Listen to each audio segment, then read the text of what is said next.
Australia is the world's largest island. Geographic separation over thousands of years resulted in 90% of the species found in Australia being endemic to this vast land. And for the locals, living here means living among some of the world's most dangerous animals. Some of these animals can kill instantly, others leave lasting injuries, and some can just inflict a nasty bite. In all, 72 animals can cause us damage. But which one tops the list of most dangerous? Up first in the arena is a creature who holds the trump card for the extraordinary. It's fascinating, unusual, and lovable. However, in the battlefield, it'll take its enemy by surprise.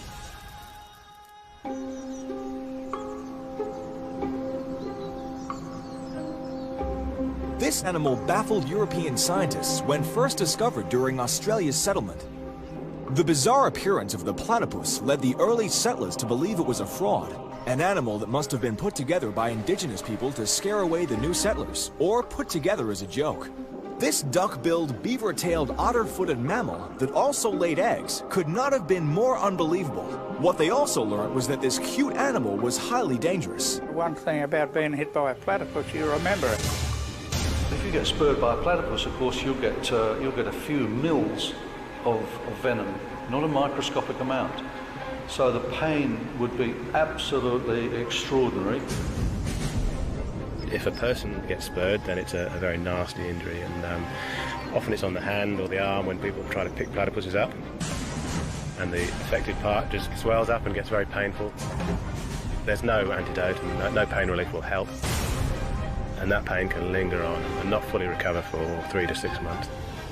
An adult platypus can measure up to 60 centimeters in length and can weigh up to 3 kilos. They have more in common with echidnas than any other animal, both of which are the only members of the select group monotremes. They are the only egg-laying mammals on Earth. The male platypus's venom is largely unstudied. Its spurs are located on the hind legs, and at first look, they don't appear overly dangerous. But the amount of venom it can quickly inject will immediately cause intense and sustained pain. During the mating season, the male is aggressive and should be avoided. Interestingly, the platypus does not have a stomach.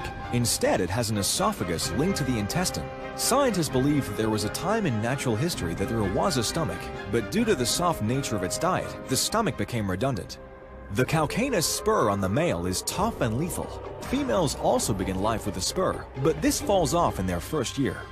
A little-known fact is that an adult platypus can consume its own body weight in less than a 24-hour period. Found throughout eastern mainland Australia and Tasmania, they are very elusive and prefer to keep out of our way. But when handled, look out, as this little cutie does have a nasty punch, as Keith Payne found out on a fishing trip with his son. My son and I were up fishing up at Youngler at the time, up in the dam, early morning. Mr. Platypus was laying on a partly submerged log. Normally, when you get near them, they're gone. But he remained there, and I picked him up like you pick up a cat. I had a look at him. It didn't appear to have any injuries. Put him down in the water, and his back legs went bang. Thank you very much, and he got me. As soon as he hit me, it was instantaneous, excruciating pain. It was really terrible. I had never felt pain like it before. This is a huge comment from Keith. He's a recipient of the Victoria Cross, which is the highest award for bravery during wartime, for his services in the Vietnam War. He has suffered his fair share of shrapnel wounds, and whilst wounded, he still took on the task of rescuing injured soldiers from the battlefield whilst under gunfire. But it was the supposedly humble platypus that stopped him in his tracks. The venom had already started its nasty little progress up my arm. By the time I got to hospital, my arm was completely swollen to about here. They immediately put me on a drip. They'd already given me 2 shots of morphine. Another shot of morphine would have stopped my heart a little bit. I had started to go into a rather deep brown to black colour. It wasn't a very pleasant journey. Keith spent 6 days in hospital and suffered months of pain, all because he got too close to one of the world's strangest animals. They have a bill like a duck. They have webbed feet like a frog. They have venom like a snake. They regurgitate their food rather like a cow does. They're just a very, very unusual Fascinating animal. I had no idea that platypus could do what they did. I didn't know that they carried a venom. I didn't know that their most dangerous and toxic period is during the mating season. These are all things you learn after. Everybody knows all about it except Keith, I think. Oh, I knew. My God, did you? Platypus have small eyes but acute sight and hearing. Underwater, they are blind and deaf, so rely on a sixth sense, electroreception, similar to sharks and rays. A common movement under the water is for their head to shake side to side as they detect very small prey like worms and crustaceans. They can perform 75 dives an hour and stay submerged for up to 40 seconds. They are mostly active at night, but can be seen in the early morning before heading back to their burrows to rest. One man who knows a lot about monotremes is James McGregor. His research has been gathering information on the health, distribution, and abundance of platypus populations in Tasmania. It's a creature that you don't often get up close to it just from a studying point of view, but also they are from an ancient group of animals. The group of animals have been around for at least 100 million years, probably more like 200 million years. And they've got so many unique features, the laying eggs, the venom production in the males, the electroreception in their bill. They're a really unique animal and really want to put some effort into conserving them. If you leave them alone, they're not harmful at all. The problem comes when people try to pick them up. Once the venom is injected, it is a very, very nasty thing to happen. Really quite excruciating pain that nothing can relieve, no sort of medications, and there's no antidote. It can take a few months to fully resolve. Surprisingly, the platypus is capable of many vocalizations, including a soft growling sound that, if you weren't mistaken, does sound a lot like a nasty predator. But in reality, although the venom is very toxic, you have to be very unlucky to cop a hit off this little mammal.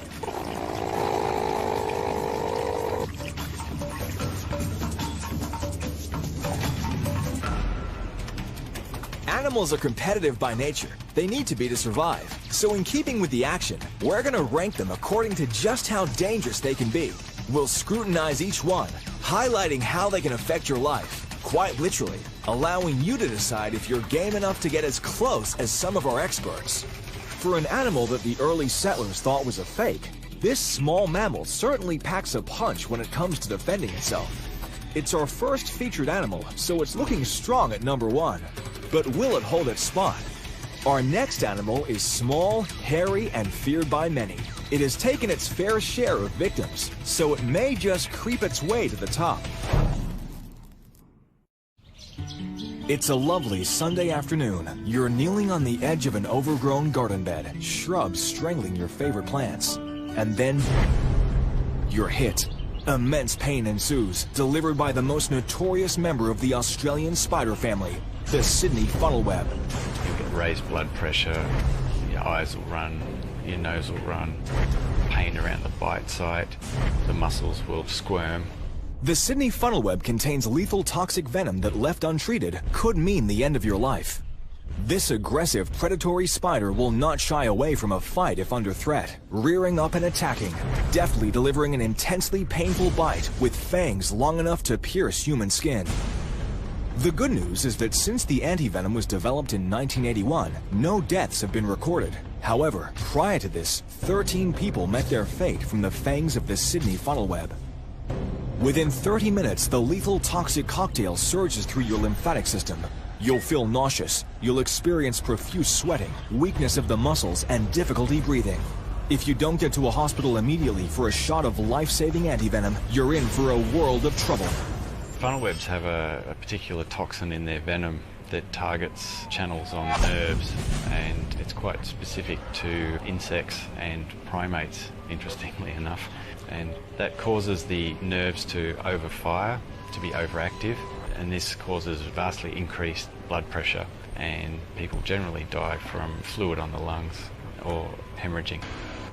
Dr. David Wilson is a research scientist and heads up a team of dedicated researchers studying these deadly creatures. One of the interesting things about funnelwebs is that they don't need much air, and they can trap air bubbles on their body if they fall into water. So particularly around Sydney during the mating season, males will frequently fall into swimming pools and look like they're dead at the bottom of the pool.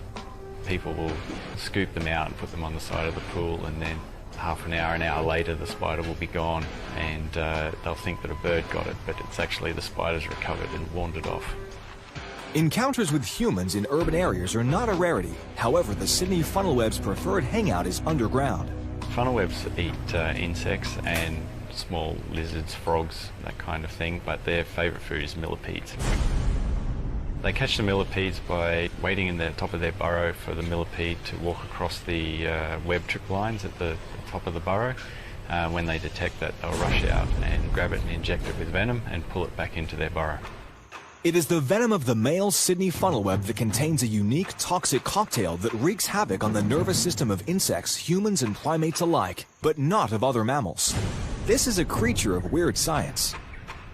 Fascinating and intriguing, the Sydney funnelweb is one of 36 species of funnelwebs distributed up and down the east coast of Australia. It is also the most deadly. Its dark, glossy body, growing up to 5 centimeters in length, has a blanket of fine hairs on the undercarriage of its thorax and legs.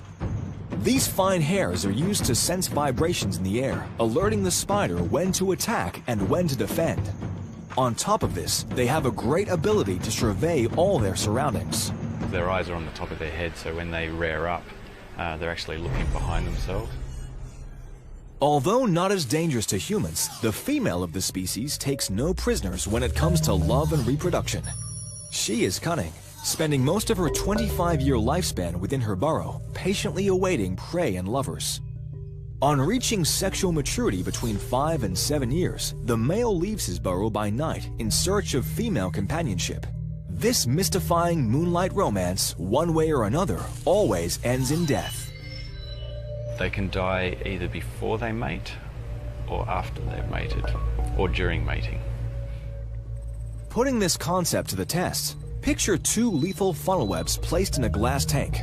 A female at one end, a male at the other, separated by a perforated divider, allowing only the transfer of pheromones. I left them for a week, and he was up and down the divider, and she just stayed in her burrow. And so I took the divider out. The question is, does it end in love? And he crept over, and he was tapping on her web, and he got closer and closer and closer. And he got 2 legs in the front of her burrow, and she just rushed up, absolutely poleaxed him through the middle of his thorax. No, it ends in tragedy. She absolutely annihilated him. Encouraging breeding may provide vital information regarding behavior and reproduction of this species. But this is not the only study Dr. David Wilson and his team are working on. Vital research is taking place in the study of the complex components that make up the highly toxic venom of the funnelweb spider. We're collecting venom from Australian tarantulas and funnelweb spiders to look through the components and see if we can find potential therapeutic lead, particularly in the treatment of breast cancer. This research is in its infancy, but already harboring some incredible results. Milking venom from a funnelweb is quite easy, because all you need to do is annoy them, and they'll rear back and expel the venom out onto the fang tips, and then it's just a matter of collecting it with a little aspiration device. These deadly Australian arachnids, living silently in moist, cool burrows, veiled behind a funnel-shaped silken web, are not only one of the most revered and feared creepy crawlies on the planet, but may hold a toxic key to the development of future medical breakthroughs. But do beware. Who knows what's lurking in your garden bed, poised to strike and send you on an intense journey of pain. The Sydney funnelweb is quite possibly lurking nearby, but although you're unlikely to die from its bite if you can get medical treatment, it's still going to push the platypus down to number 2. The spider moves into number 1, but it may not be for long. Waiting at the bottom of the ocean is a master of disguise with its own secret weapon.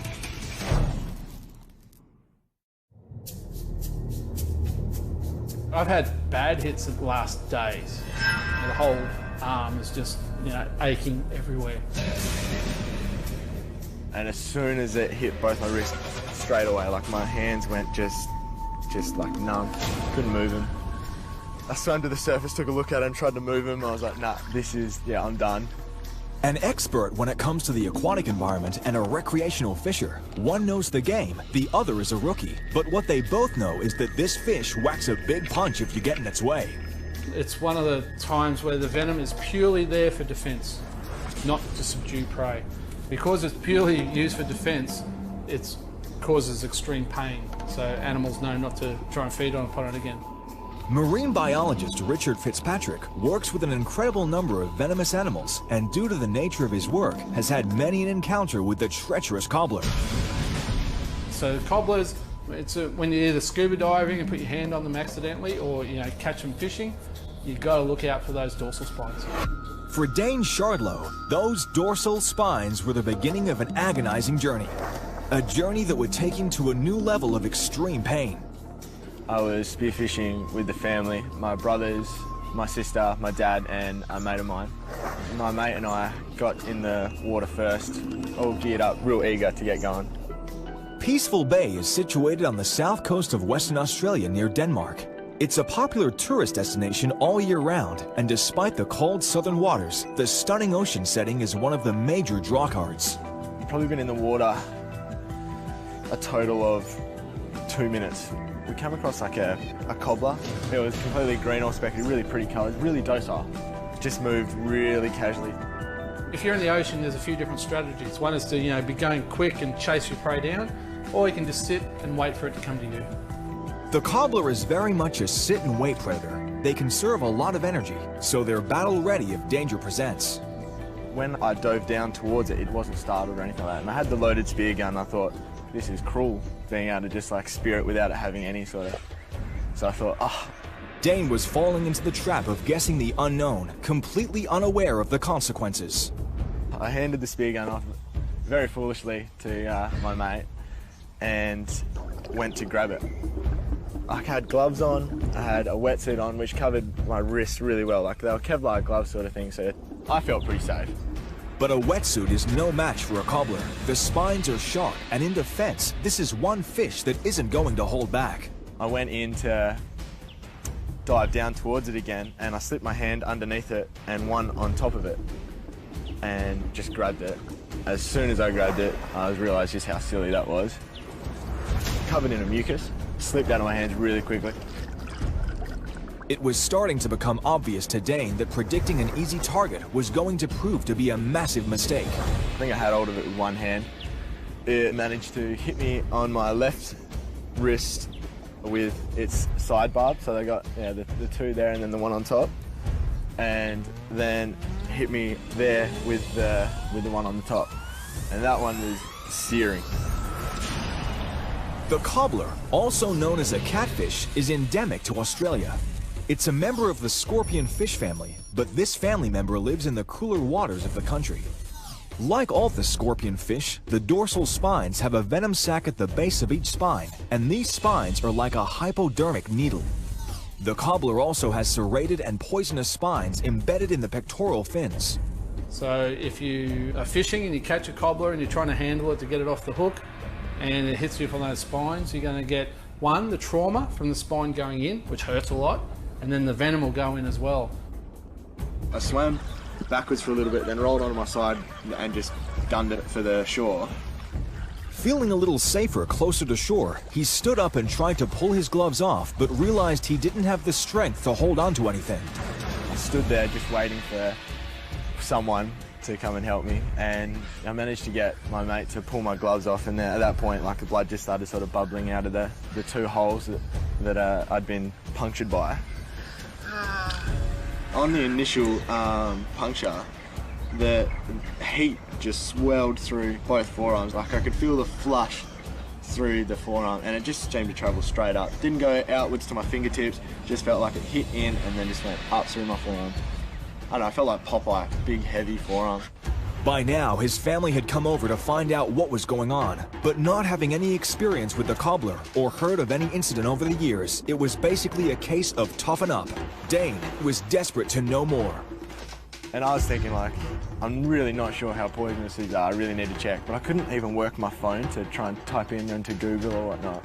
Whilst Dane was trying to discover how to make the pain stop, the rest of his family were back enjoying the ocean, only momentarily distracted by Dane's attack. 2 hours later, they came out of the water and I was just in the fetal position, just trying to put pressure on my forearms, and it just wasn't working. No matter what I seemed to do, is just searing, like really, really agonizing. About 6 hours after the excruciating jabs, the pain still wasn't subsiding. He knew he needed medical treatment. When you're jabbed by a cobbler, it hurts a lot. So the best first aid is to put it into warm water and then slowly build up the heat and then leave it in there as long as possible. Quickly responding to Dane's arrival, the nurse was anxious that he had taken so long to get to hospital. She said that with any marine or aquatic poison, you really need to be quick on getting on top of it. For probably about half an hour to 45 minutes, I was taking my hands in and out of this hot water, and the further I could get my arms in, the better it felt. So I was submerging my arms up to like my elbows in this basin, trying to ease the pain. And it would seem I'd get maybe 2 minutes of relief, and then the water would cool and the pain would just be back again. And just that waiting, that few minutes in between each time she came and saw me was just like, oh, it's just head back, come on, I need this to get over with. Depends on how bad the sting is. Like, I've had bad hits in the last days, and then the whole arm is just aching everywhere as a result. And just as often as possible, you just go have a hot shower and just try and get the edge off. But it's interesting when you take the limb straight out of the hot water, pain comes straight back again. So it's not a nice thing. Unbeknown to Dane, his pain was exasperated as the barbs of the cobbler were still stuck in his wrists. He was soon to realize the importance of getting professional help. She put these little, not suction cups, but something on my wrist that drew out the venom. And so the first things that came out were the two barbs, and they were these two splinter-looking things that then had a long string of mucus to them. So when she started pumping these little things out, these strands of mucus and venom came out that I thought was disgusting. That had been in my wrist and up in my body for the last 6 hours. And when that all came out, it was instant relief. The pain really subsided. Yeah, they gave me the shot of adrenaline and I felt $1 million. I went from being not being able to move and just hating the world to, yep, it's time to let's go dance, let's go do something. The barbs were, a few millimeters long sort of thing. I really felt like I'd have been able to get that out. But yeah, the barbs were in, and then the mucus strain or poison strain that was thick and yellow and just attached to it was disgusting watching that come out. I had no concept of that there'd still be something in the actual wound. It was bleeding, it wasn't they'd sealed up or anything like that. With the barbs and mucus of the cobbler removed, Dane was left with what felt like really dull bruising, as though he'd been hammered on both wrists.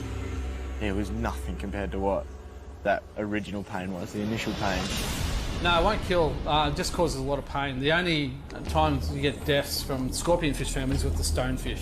The stonefish has the extreme end of the venom spectrum, but even then it's very rare to get fatalities from stonefish. It's mainly the injuries are just extremely painful. The cobbler, like most scorpionfish, have disruptive color patterns, so they have really good camouflage, perfect for taking their prey by surprise. They're just sitting there waiting for a little fish to swim by, just that little too close, and bang, they'll swallow it. And they'll generally engulf their prey in 1/20th of a second. I've got scars all over me from different things, but this was stupidity at its best. After 4 long days, the pain had subsided, but the wounds were far from looking good. The puncture points were heavily infected. Like I said, they were pussy and they were quite terrible, so it wasn't anymore a matter of the pain I was getting. It was now that these punctures were blistery and yucky. It would raise almost like a pimple, and you'd squeeze it and pus it and that would come out. And it wasn't whitish or anything like that. It was just yucky, mucusy looking crap that was not at all enjoyable. 6 months after the event, Dane was left with 2 very small scars. I kind of see it as oh, you got yours sort of thing. Obviously, had I not grabbed it, I'd have speared it, and it's kind of a bit of a karma thing. And I definitely believe that karma is deserved every now and then, so yeah, I feel yeah, I probably earned that over the time. On to the fish.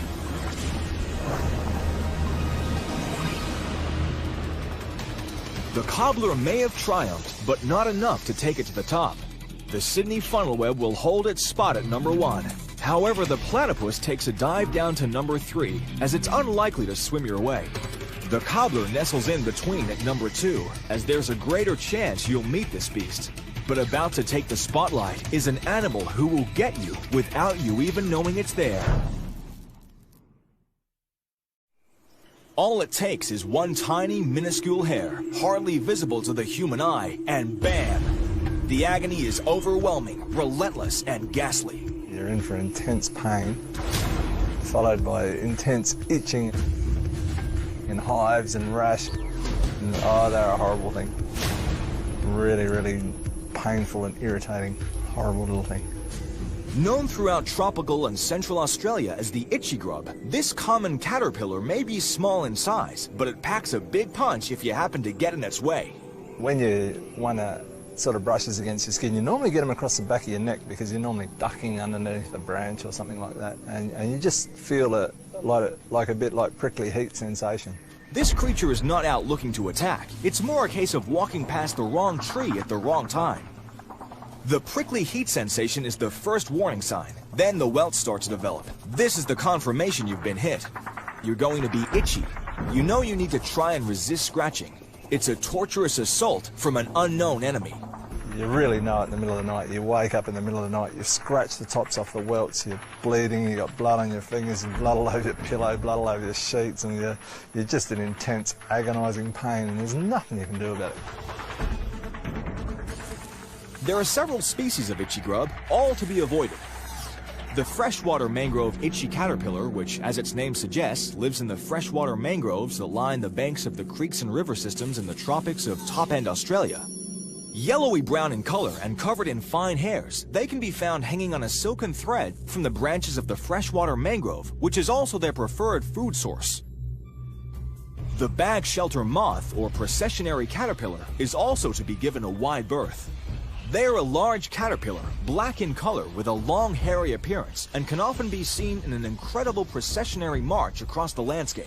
End to end, never straying from the line, regimented, a spectacle to be admired from a distance.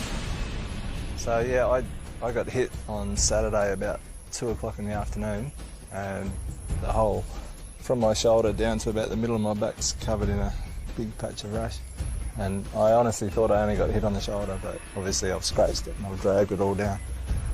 Dion is the curator of zoology at the Northern Territory Wildlife Park, so his line of work often puts him in the bush and into contact with these caterpillars. But beware, they are everywhere. You don't even need to head out of town to find them. These little grubs, when they pupate into a little orange moth, the scales on the moth's legs and the scales on the wings are also severely irritating, and they'll land on your washing. If you've got a light on at night and the light is shining on your washing, it's an invitation to the devil. They'll sit on your sheets, fully illuminated although often unnoticed, polluting your washing with fine hairs, possibly even laying eggs. So you put your sheets on your bed and you lie in the bed and you know straight away, oh, rip the sheets off, new lot of sheets and away you go. The life cycle is short-lived, although they are capable of forming into large colonies that look similar to a stocking hanging in a tree. The stocking-like formation is attached to the branch of the tree with silken threads. Inside are masses of itchy grubs. And yeah, you really wouldn't want to bump into one of those. Oh, that'd be just shocking. Whilst the itchy grub is unlikely to be fatal, they can cause swelling of the eyes and throat, so medical attention can be necessary. Ice packs, soothing lotions, and antihistamines are often recommended to aid the recovery, but generally you just have to endure the pain. All it takes is one grub hanging off one silk thread. If it brushes against the back of your neck, you're in for a wild ride. One silk thread with one little tiny caterpillar on it. It just brushes against the back of your neck and it's horrible. Really, really, really annoyingly painful and horrible. It really wrecks your weekend. If you're out fishing somewhere and you bump into one and you're camping, it's like your weekend's going to be hell.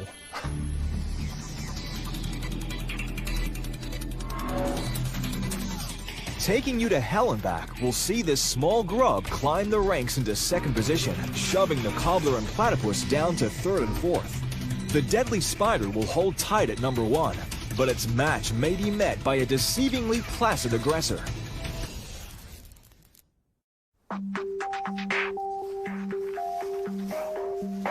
Don't Don't be fooled by the relaxed pace of the guader. It may lure you in, let you think it's a little tired, that it's not going to bite you. But beware, this is one snake that has been built for speed, and when cornered, moves like lightning.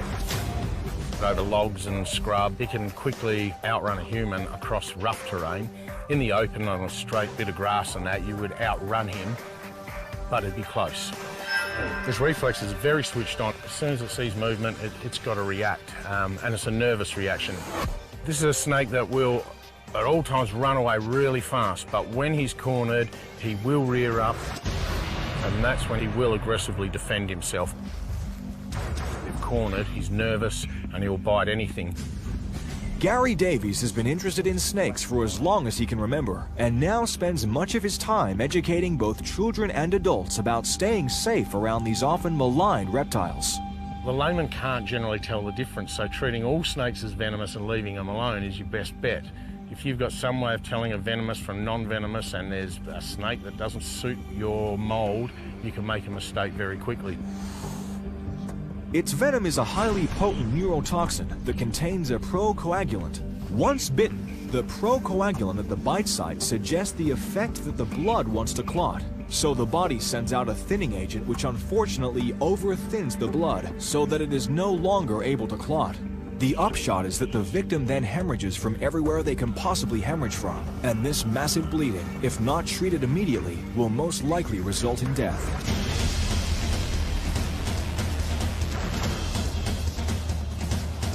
The guader grows to roughly 1.5 meters, occasionally a little bigger, although this is quite rare.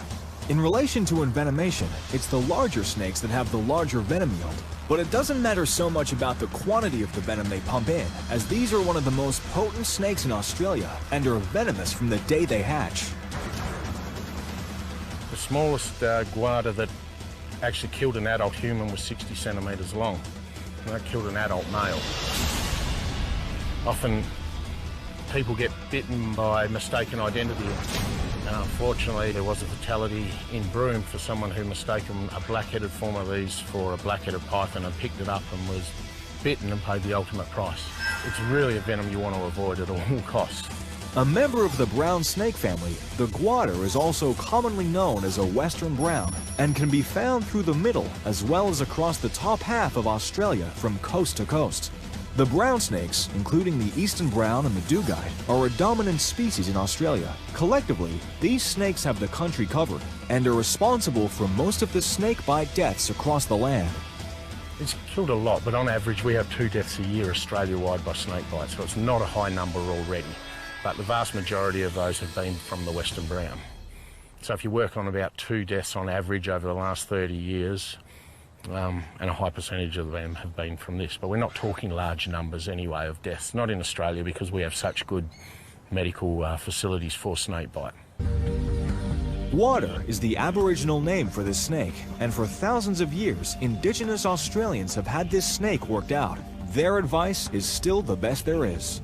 Guader actually translate to go the long way around. It was how they taught their kids, if you see this snake, you go the long way around. Going the long way around is wise, even if you think it may not be a guader, as this snake is difficult to identify, especially when it's zipping along the ground.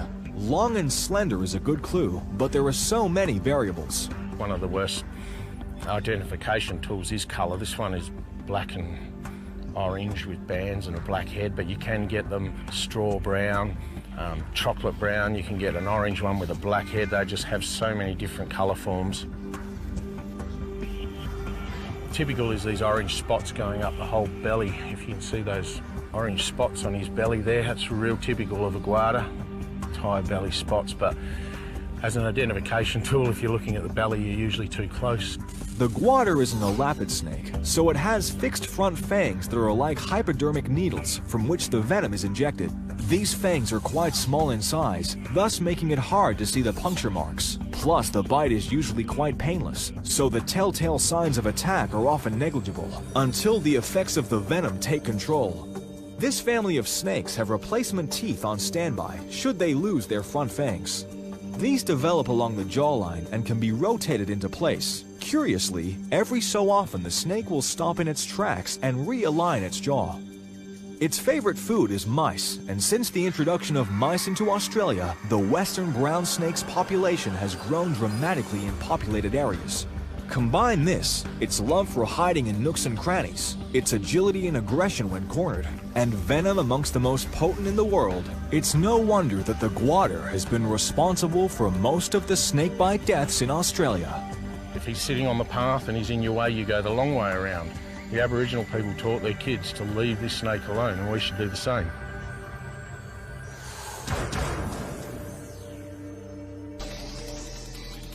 Showcasing the new leader, enter the guader. This is one snake that's taken its toll. It knocks the Sydney funnel web to second, with a cannonball effect down the list for our other animals. But stampeding into the arena is an animal whose advantage is brute force. It's also quite curious, but keep your distance.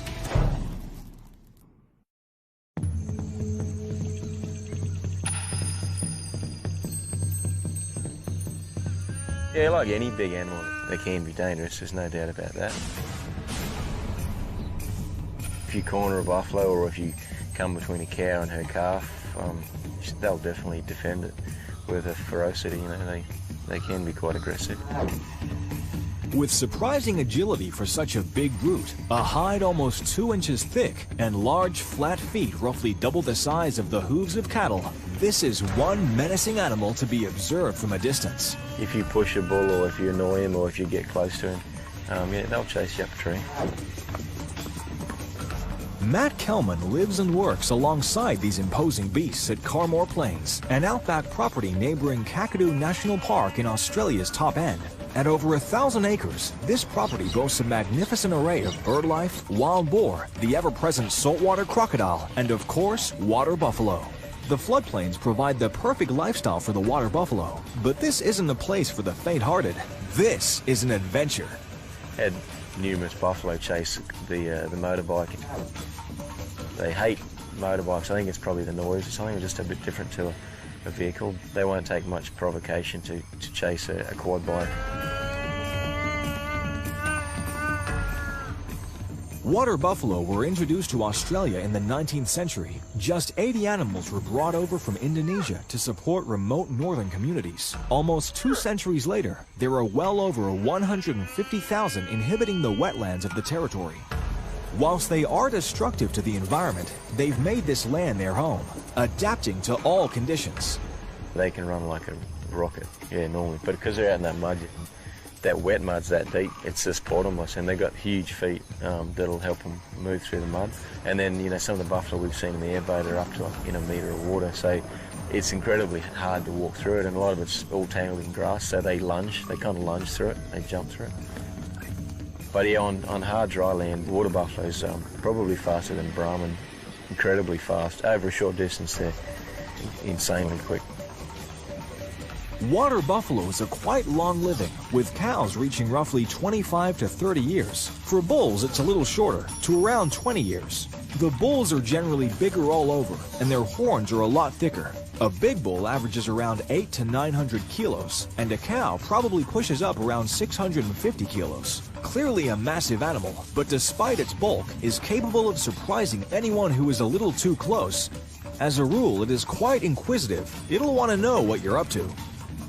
But even wild buffalo are naturally curious, you know, they'll come over and check something out. Yeah, just can't help themselves. Yeah, but often, you know, you get a bull, if he's curious, he'll come over, have a look, and then he might get himself in a situation where then he's forced to attack something or someone.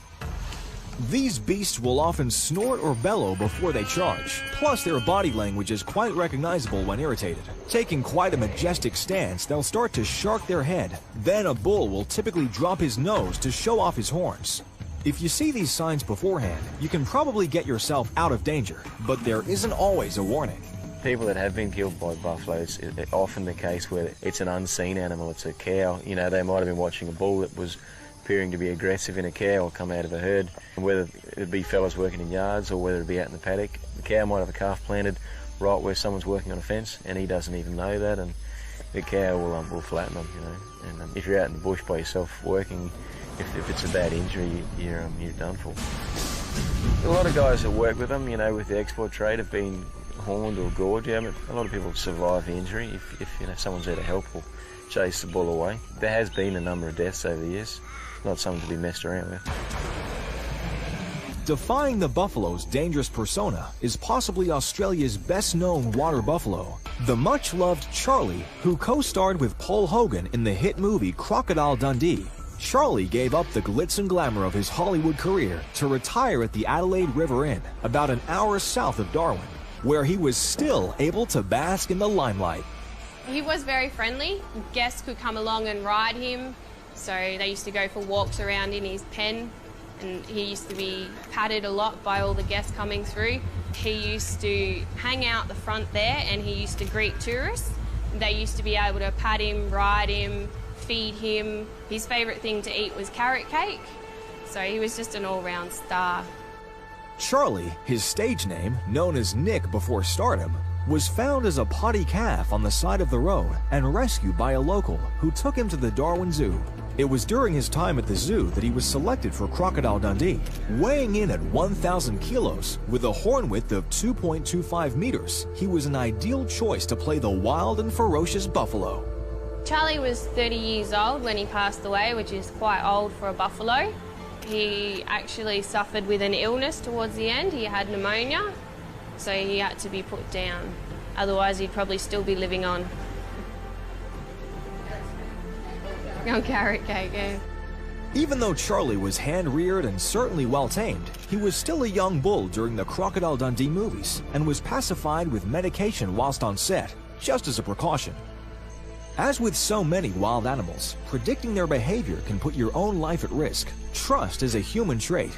The expectation that animals will toe the line on this characteristic is not a given.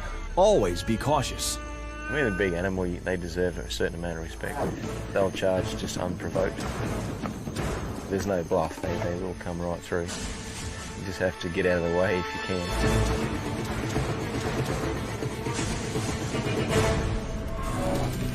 If you don't get out of the way, the water buffalo could end it all, but not enough to take it any further than third in the arena.